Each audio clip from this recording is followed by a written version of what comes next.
12 نشستوں پہ دیکھیں جی، پاکستان مسلم لیگ کے جو سابق پرائم منسٹر تھے، جب وہ راجہ فاروق حیدر، انہوں نے خود کہا کہ یہ سیٹ تو ابالش کی جائے.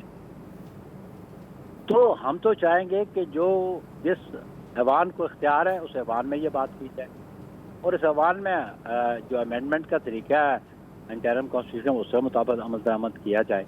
لیکن اس پہ ایک پرپوزل یہ بھی تھی کہ آپ ریفیوجیز کو اگنور نہیں کر سکتے، ٹھیک، کیونکہ یونائٹڈ نیشن میں بھی یہ ایشو پینڈنگ پڑا ہوا ہے. صحیح. تو ان کو ریپرزنٹیشن اگنور بھی نہیں کی جا سکتی تھی، لیکن اس کا طریقہ نکالا جا سکتا تھا کہ پرپورشنٹ جس طرح نمائندگی ہوتی ہے وومنس کی اور مائنورٹیز کی، this is one of the proposal, اس پہ بھی بات ہو سکتی تھی. یا کوئی میتھڈ ایوالو کیا جائے کہ جہاں پہ ان کی ریپرزنٹیشن ہو سکے. تو یہ ساری چیزیں it could be resolved through dialogue. اور آپ سمجھتے ہیں کہ پاکستان پیپلز پارٹی اگر حکومت بناتی ہے تو وہ کرنے میں کامیاب ہوگی؟ ہماری کوشش ہوگی.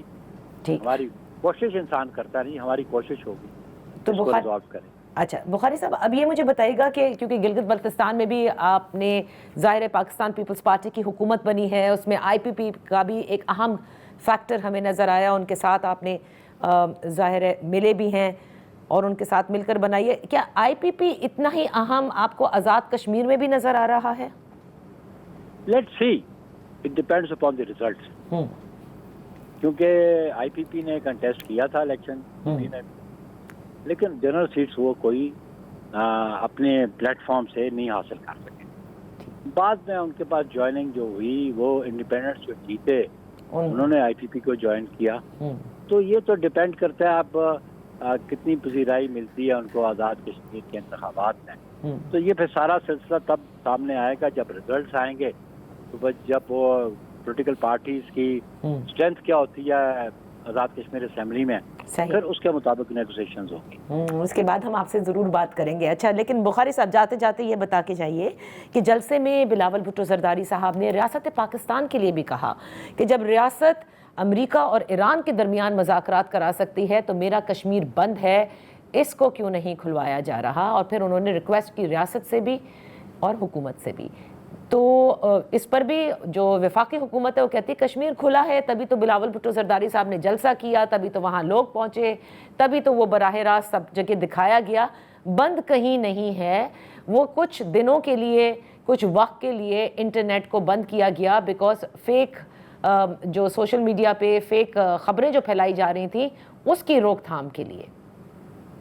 بات یہ ہے کہ انگلی کے پیچھے سورج چھپا نہیں کرتا. یہ ہارڈ فیکٹ ہے کہ راولا کوٹ اور باغ اور کوٹلی میں اس قسم کے پچھلے لاسٹ ویک میں ایسے انسیڈنٹس ہوئے. بھی 2 دن پہلے آئی پی پی جو پیپلز پارٹی چھوڑ کے گئے تنویر الیاس صاحب، ان کا گن مین مرڈر ہوا ہے. It was in the news. اس سے پہلے راولا کوٹ میں وہ پولیس کے آفیسرز کو کڈنیپ کر کے لے گئے، یہ بھی آپ کے سامنے ہے. تو اس کا مطلب ہے انریسٹ تو ہے. اگر وہ نہ مانے تو پھر اس کا علاج تو ہمارے پاس نہیں ہے. لیکن میں سمجھتا ہوں کہ چیئرمین نے جو کہا کہ dialogue is the solution, dialogue کے ذریعے آپ نے ایم او یو بنوا دیا تھا اسرائیل اور ایران کے درمیان، تو ان کے ساتھ بھی ڈائلاگ سے ہم ایشو کو ریزالو کر سکتے ہیں. بیسیکلی ان کا کنسیپٹ یہ تھا. بہت بہت شکریہ بخاری صاحب فار بینگ ود اس آن دا شو. صاحب نے کہا کہ انگلی کے پیچھے سورج کو چھپایا نہیں جا سکتا. یہ کہہ دینا کہ انریسٹ نہیں ہے یہ بھی غلط ہوگا، لہٰذا اس مسئلے کا حل ایک ڈائلاگ کے ذریعے ہی نکالا جا سکتا ہے. یہاں وقت ہوا ہے ایک بریک کا.